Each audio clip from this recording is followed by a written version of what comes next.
आणि मानतोय. आता तुम्ही मुस्लिम ओबीसी हा एक उल्लेख केला.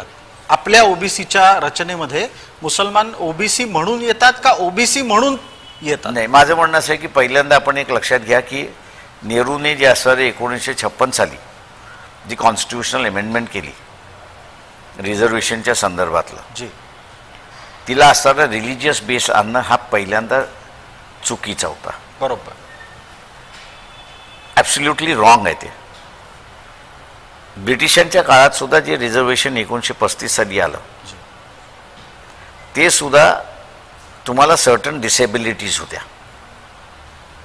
तुम्हाला धर्माने आधार नव्हता, बिलकुल.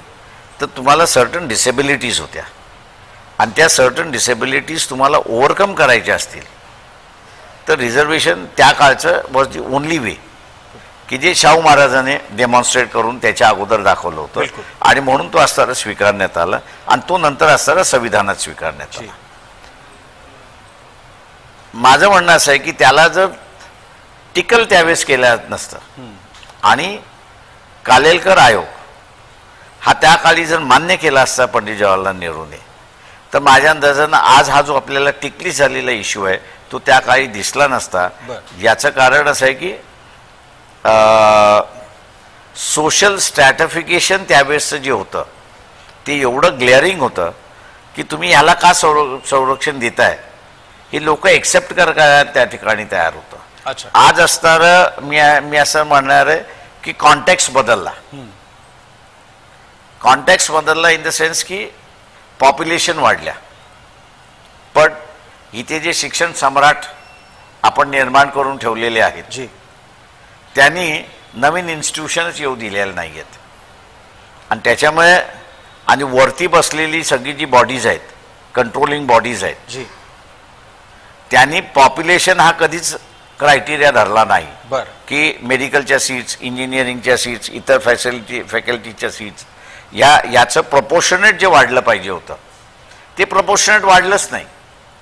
त्याच्यामुळे लिमिटेड सीटमध्ये ज्यावेळेस कॉम्पिटिशन वाढायला लागली आणि कॉम्पिटिशन वाढत असताना मला स्कोर्स आहेत पण मला जागा नाही, तेव्हा मी कोणाला तरी ब्लेम करतो आणि मग ब्लेम कोणाला करतो? मी रिझर्वेशनला ब्लेम करतो.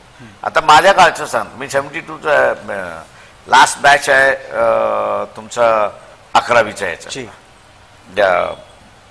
इंटर होती तेव्हा 11वी आणि त्याच्यानंतर इंटर होतं आणि त्याच्यानंतर 2 वर्षांनी ग्रॅज्युएशन होतं. That was my last batch. माझ्याबरोबर इंटरला असणारा 4 विद्यार्थी मला माहिती आहेत, त्याच्यातला एक आरक्षणमधला होता. बरं, तुम्ही घेतलं होतं आरक्षण? मी आरक्षण घेतलंच नाही कारण मला त्याची गरज कधी वाटलीच नाही, म्हणजे नेसेसिटीच वाटली नाही, त्याची घ्यायचं नाही हे मी ठरवलं होतं. पण माझ्या काळामध्ये आरक्षण असो या नसो तुम्हाला जागा मिळत होत्या. अच्छा, म्हणून मी तुम्हाला ते उदाहरण देतोय की माझाच मित्र बरोबर आरक्षणामधला इंटर पास झाला. ठीक, त्यांनी पहिल्यांदा BScला 15 दिवसानंतर त्याला असं वाटलं की आपण तर मेडिकलला गेलं पाहिजे म्हणून त्याच्याबरोबर आम्ही KMला गेलो. बघितलं 2 सीट्स वेकंट होत्या, अप्लाय केला, त्याला मेडिकल मिळाली. त्यांनी सिनियर्सकडून जे कापाकापी अमुक तमुक जे ऐकलं त्याला नॉशी आला. तो म्हटलं हे नको आपल्याला, मी आता इंजिनिअरिंग करतो म्हणून VGTIला गेलो. अच्छा, त्याला VGTIला सुद्धा मिळाली. कोट्यामधून मिळालं दोन्ही ठिकाणी, वेकंट होत्या. अच्छा, त्यावेळेला कोटाच रिकामा? कोटाही नाही, जनरली वेकंट होत्या.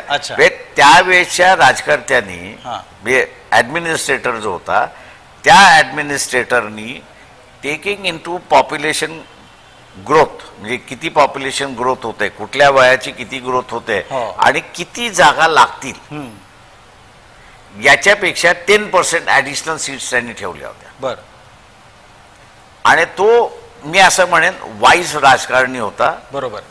त्याचं कारण असं आहे की त्यांनी